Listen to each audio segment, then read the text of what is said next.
Okay, I wanted to do a quick video on a set of headphones I picked up, and I haven't seen too many reviews of them. I'm sure there have been over the years. So I picked these up used. These are ZMF Blackwoods, and let's take them off that. Get rid of that. So these are originally by ZMF, and they're called Blackwoods.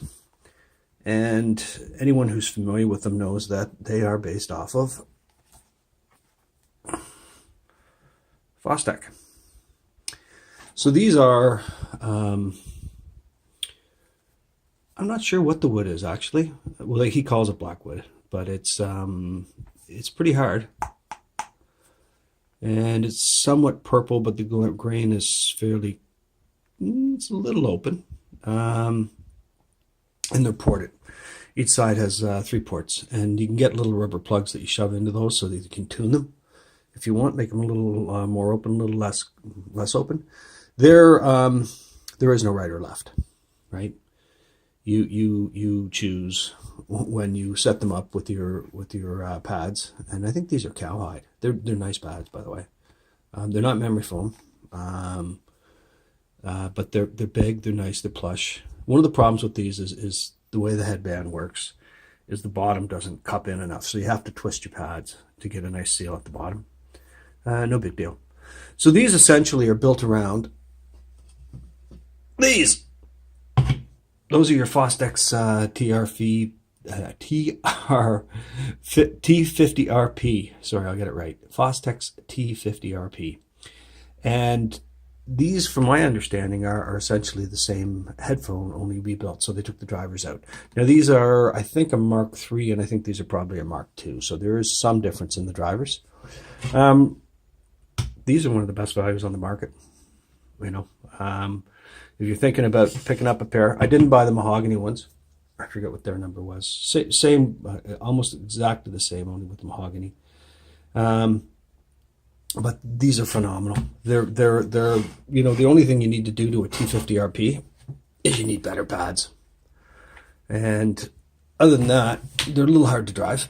A little hard to drive. There's the understatement of the year. So we've got these. I like them. I really like them. I was really mixed about them initially until I got them set up the way I wanted them, you know, and adjusted the pad so that I got a good seal at the bottom. Because the trouble is when you put them on, the bottom kicks out a bit, just the way the headband bends a little bit.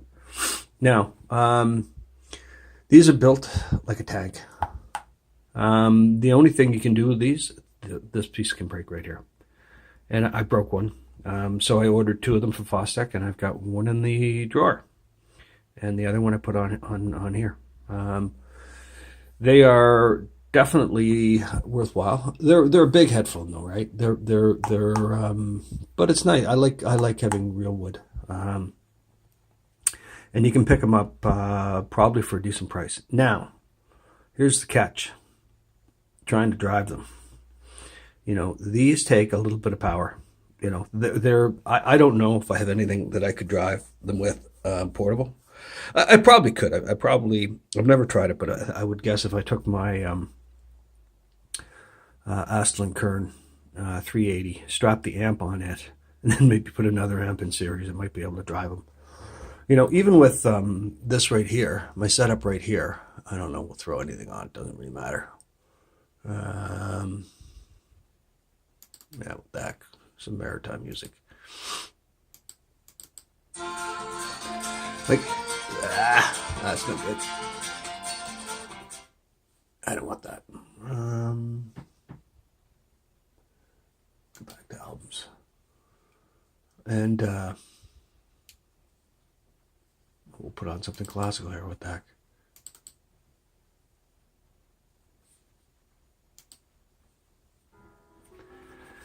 So, I mean, these are planars, and you're actually listening to them right now. Like I can drive them here, but and they're plugged into tubes too. I clipped out on that. That's interesting. Never done that before. So that is, hold on.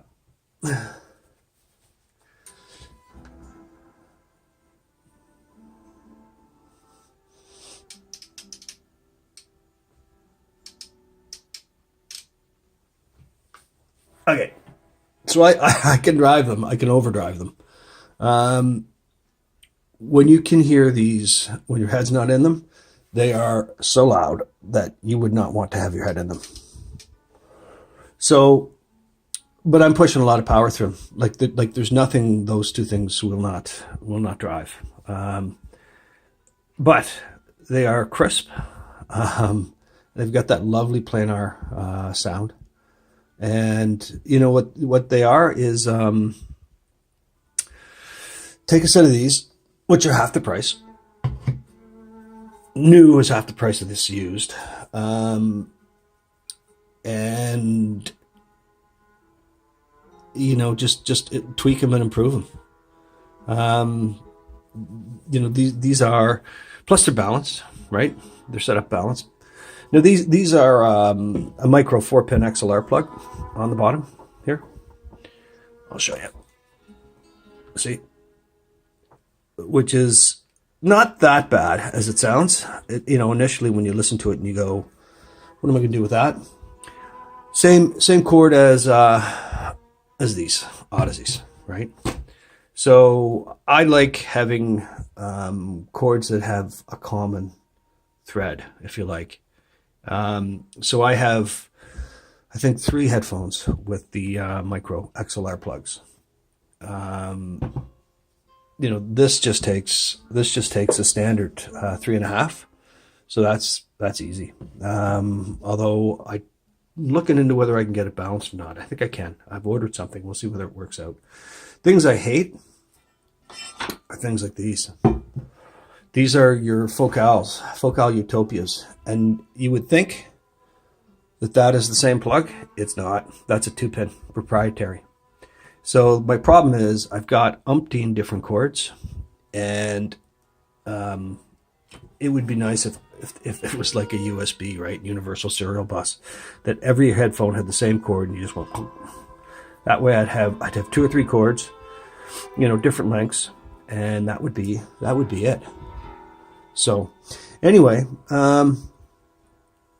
these are very nice headphones. And, you know, if you're asking what they sound like, they're an awful lot like these. There are variations in them.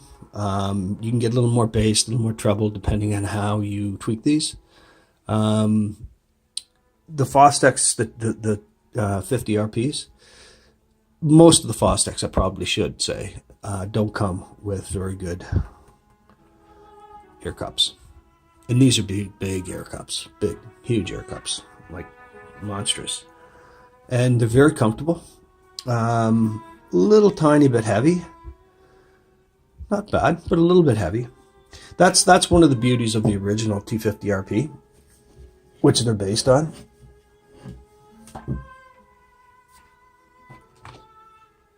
You know what? They're not all that much heavier. Not all that much heavier than these. You know, these are, though. I'm a huge fan of the T50 RP line. They're for the price point. Well, there's a very good reason why they are probably the most modded headphones on the market. Because they're your base model is fantastic, but it can be made even, you know, way better than it was originally issued. And you know, I haven't used these very much since I bought them. I bought them, didn't like them. Then I had a pair of pads, and these are lambskin memory foams. I put them on them. I love them now. I use them all the time now. I hardly used them at all before. But at any rate, back to the Blackwoods. They're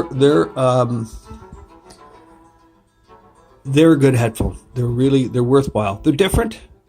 They've got good imaging. I'm gonna wear for a second here.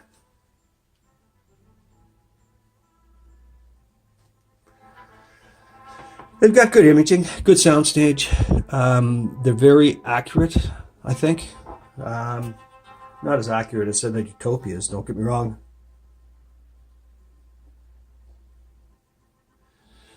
Yeah, they're worthwhile if you can pick up a pair. I wouldn't buy a pair new, simply because I think they're cost prohibitive relative to grabbing a pair of these. And I just want to pop those in for a second and listen as a comparison to the two of them. But you know, they're both fantastic headphones.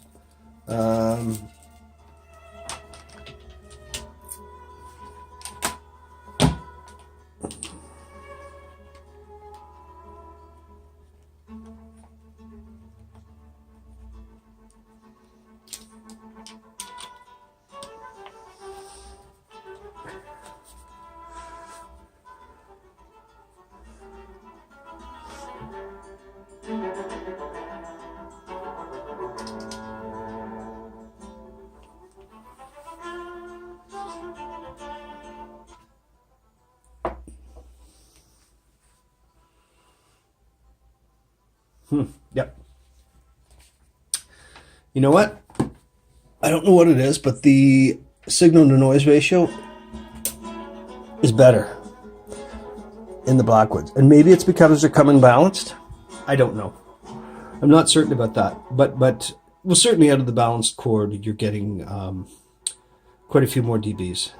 But it's not just that. Like I turned these up after I plugged them in. Like I expected them to need a little more power because I'm going single-ended rather than balanced.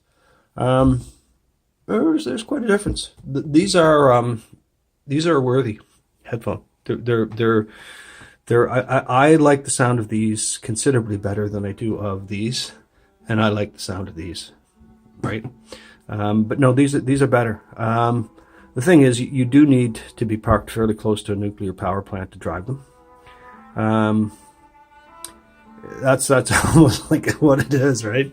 Like I'm not even on my high dip switches on the little dot, but this is as much power as I have ever put into anything to drive it, and I can overdrive them with that setup.